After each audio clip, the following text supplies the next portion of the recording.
उसी समय भगवान राम लक्ष्मण गंगा स्नान करके और वापस होते हैं, तिलक लगा लिया और चले गए।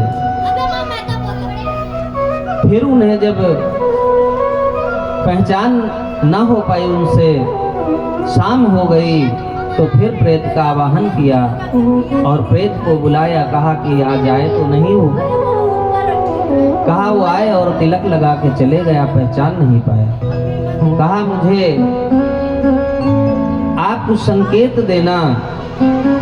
उसी जगह हनुमान जी का मंदिर था, पंचमुखी हनुमान का।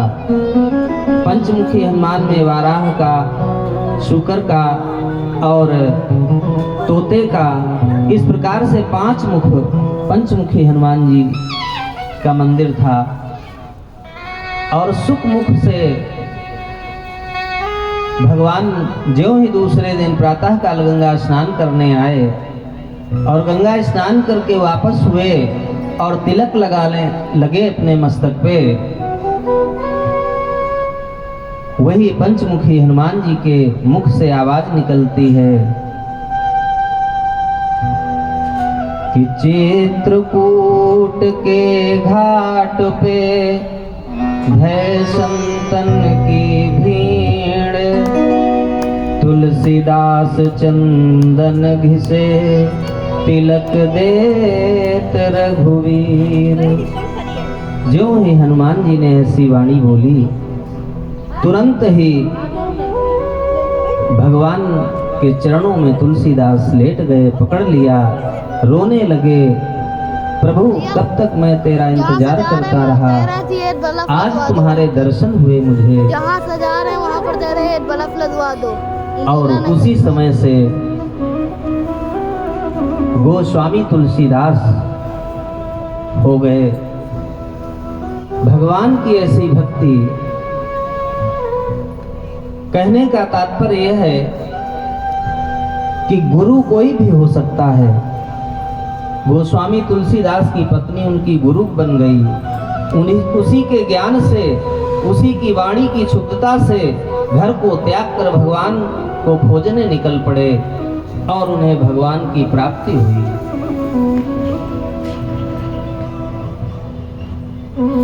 भगवान की कृपा किस प्रकार हो। एक हमारे यहाँ मिश्रा परिवार के व्यक्ति थे, पत्नी से बनती न थी, रोज झगड़ा होता और कुछ अफीम भी खाते थे। वो झगड़ा हो, परिवार में बीमार हो गए, परिवार से क्षुब्ध हो गए और परिवार छोड़ करके गंगा जी के किनारे चले गए।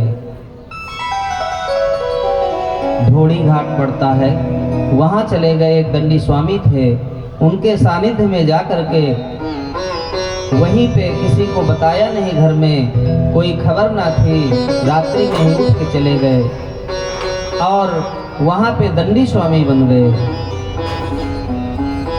कई सालों के बाद बड़ी बड़ी दाढ़ी, जटाएं, पहचान कोई नहीं पा रहा था उन्हें। हमारे गांव में, हमारे परिवार में एक मौलवी स्वामी हुए, अंगूठा टेक थे, लेकिन भगवत कृपा ऐसी होती है, जिसको कान पढ़ना आता हो और वो संस्कृत में श्लोक पढ़ने लगे, एक भगवत कृपा ही है। उनकी छमछी होती थी साल में महात्माओं की, उनके परिवार के लोग करते हैं, उसमें दंडी स्वामी हमारे यहाँ बहुत सारे लोग आए थे, कम से कम 50 लोग होंगे। उन महात्माओं को भिक्षा कराई गई, भोजन कराया गया, वस्त्र आदि दिए गए और कई दिन तक रुके। और उसी में टोली में वो भी महात्मा जी आए थे, वो पड़री गांव पड़ता है, उसी गांव के थे वो, लेकिन कोई नहीं पहचान पाया। पहचान किसने उनकी की? उनके जो मित्र थे अफिमची भाई, उन्होंने कहा कि तुम सुंदर हो। अब तो वो स्वामी बन गए थे, महात्मा हो गए थे। इस पंथ में आने के बाद ज्यों ही खबर लगी तब उनके बच्चे, बेटी, पत्नी सब लोग आए और उनके घर से जाने के बाद घर में आग लग गई। एक अंधी लड़की थी, वो भी जल के उसी में समाप्त हो गई। परिवार में छिन्नता आ गई।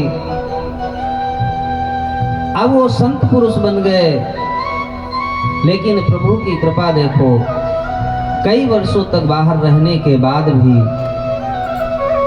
बीमार हो गए और बीमार पड़ने के बाद वो फिर अपने घर आ गए और उनका इंतकाल यहीं पे हुआ, घर पे। कहाँ वो संत बन गए और कहाँ फिर गृहस्थ जीवन में ही आकर के उनका अंत हुआ। तो भगवान की ये कृपा है, हम अपने जीवन की डोर उनको सौंप दें। जही विधि राखे राम ताही विधि रखे। हमारे आपके बस में हो तो हम किसी का भला नहीं चाहेंगे, लेकिन हमारे बस में नहीं है कुछ। इस प्रकार गोस्वामी तुलसीदास को बहुत सारे लोग ये कहते हैं कि बाबा गोसाई थे।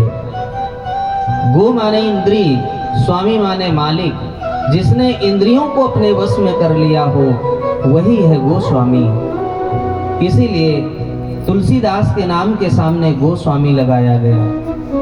गौतम बुद्ध को बहुत लोग कहते हैं कि ये निम्न कास्ट के थे।